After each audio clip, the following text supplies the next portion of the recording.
प्रभु यीशु मसीह के सामर्थी नाम में आप सबों को जय मसीह की। अजीजों, आज के मनन का भाग हमने लिया है दूसरा इतिहास अध्याय 20 उसकी 17वीं आयत और उसके अंतिम भाग को मैं पढ़ना चाहूंगा। लिखा है, मत डरो और तुम्हारा मन कच्चा ना हो, कल उनका सामना करने के लिए चलना और यहोवा तुम्हारे साथ रहेगा। अजीजों, परमेश्वर के वचन में आप और मैं पढ़ते हैं कि यहां पर हम देखते हैं यहोशाफात एक युद्ध के भीतर है और हमें भी इस बात को जानने की जरूरत है, और वो ये है कि हम एक युद्ध में हैं और हमारा शत्रु शैतान है। और वह क्या करता है? वो संदेह, भय, निंदा, निराशा और अकेलेपन को आपके मेरे जीवन के ऊपर थोपने की वो कोशिश करता है। और हमारे शत्रु को अगर आपको मुझे हराने की जरूरत है तो आपको मुझे यह बात को जानने की जरूरत है कि परमेश्वर के वचन में जब प्रभु के भक्त लोग ऐसी परिस्थिति से होकर गए, उन्होंने किस तरीके से इन सब बातों का सामना किया।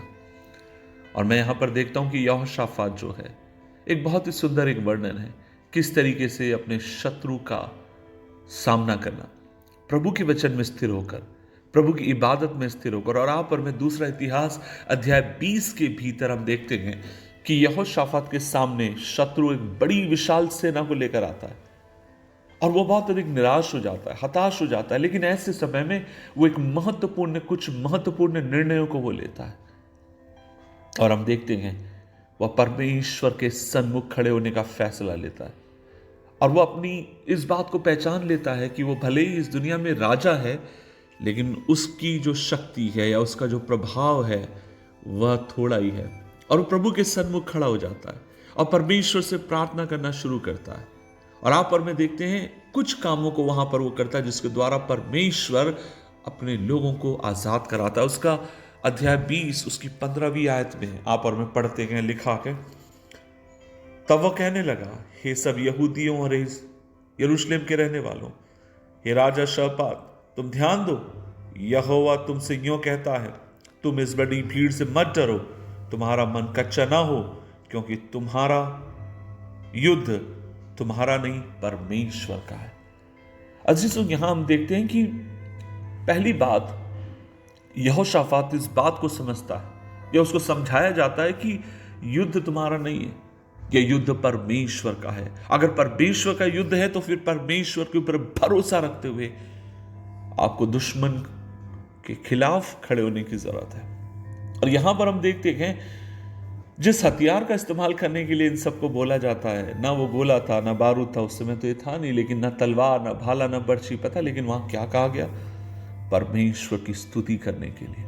और हम देखते हैं जब राजा को ये बात बताई गई, वो गायकों को सेना के आगे आगे चलने के लिए नियुक्त करता है। वे यहोवा के भजन को गाते हैं, उसके नाम की महिमा और स्तुति करते हैं। और तब उन्होंने मिलकर इस गीत को गाया, यहोवा का धन्यवाद करो और उसकी करुणा सदा की है। यहोवा का धन्यवाद करो, उसकी करुणा सदा की है। और जिस क्षण वे स्तुति के गीत को गाने लगे, आप पर में देखते हैं यहोवा ने अम्मोन, मोआब और सेई के पर्वत की सेनाओं के आसपास जितने शत्रु थे वे सब आपस में लड़ने लगे और आपस में लड़के वे सब खत्म हो गए। लेकिन जो महत्वपूर्ण बात थी और वो ये थी कि परमेश्वर उनसे कुछ अजीब करने के लिए कहता है। देखिए, एक बात मैं आपसे कहना चाहता हूं, कई बार परमेश्वर आपसे मुझसे कुछ अद्वित्व या अजीब बातों को करने के लिए परमेश्वर कहेंगे। ये क्या बात हुई? जब यरीहो की दीवार को ढाना है तो फाटकों को तोड़कर भीतर जाने की जरूरत है, लेकिन परमेश्वर कहते हैं एक काम करो, चक्कर लगाओ, स्तुति के गीत गाओ, भजन गाओ और ये दीवार अपने आप गिर पड़ेगी। यहोशाफात, उनकी सेना बहुत ज्यादा है, कई राजाओं ने मिलकर चढ़ाई करी है। एक काम कर, स्तुति के गीत गा, इस गीत को स्मरण रख, यहोवा का धन्यवाद करो और उसकी करुणा सदा की है। तेरे शत्रु आपस में लड़कर तितर बितर होंगे और मैं तेरा परमेश्वर, तुझे छुड़ाने के लिए विश्वास योग्य परमेश्वर। और यहां पर आप और मैं देखते हैं राजा यहोशाफात ने परमेश्वर पर भरोसा करना चुना, ना कि अपनी बुद्धि पर, ना कि अपने सैन्य बल के ऊपर। उसने परमेश्वर की स्तुति करते हुए विश्वास का प्रदर्शन किया और परमेश्वर ने युद्ध को जीत लिया।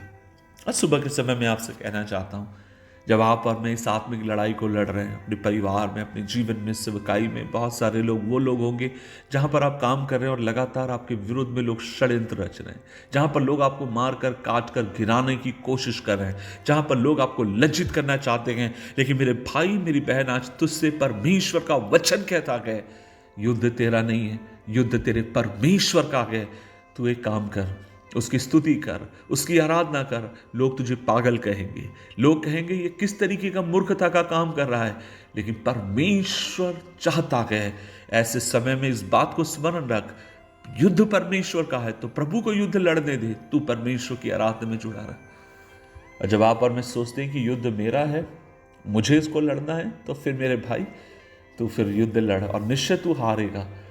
लेकिन इस बात को याद रख, युद्ध खुदा का है और तेरा परमेश्वर तुझे विजय देने के लिए विश्वास योग्य है।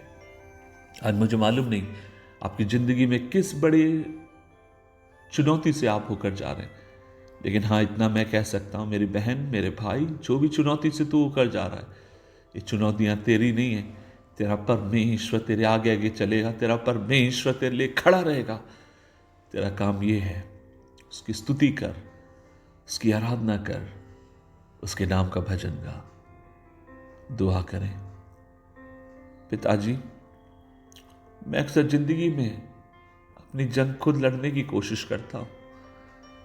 कभी कभी मैं अपने पास आने से पहले, प्रभु जी तेरे पास आने से पहले बहुत कोशिशें करता हूं, लेकिन जब भी मैं करता हूं प्रभु मैं हार जाता हूं और मैं समझता हूं कि ये प्रभु मैं सीमित हूं। लेकिन आज मैं दुआ करता हूं, जब आज हम तेरी उपस्थिति में आए हैं, खुदावन हमारी दुआ है, हमें तेरे अनुग्रह से भर, तेरी कृपा से भर, इस विश्वास से भर कि जीवन का हर युद्ध मेरा नहीं है, मेरे परमेश्वर का है।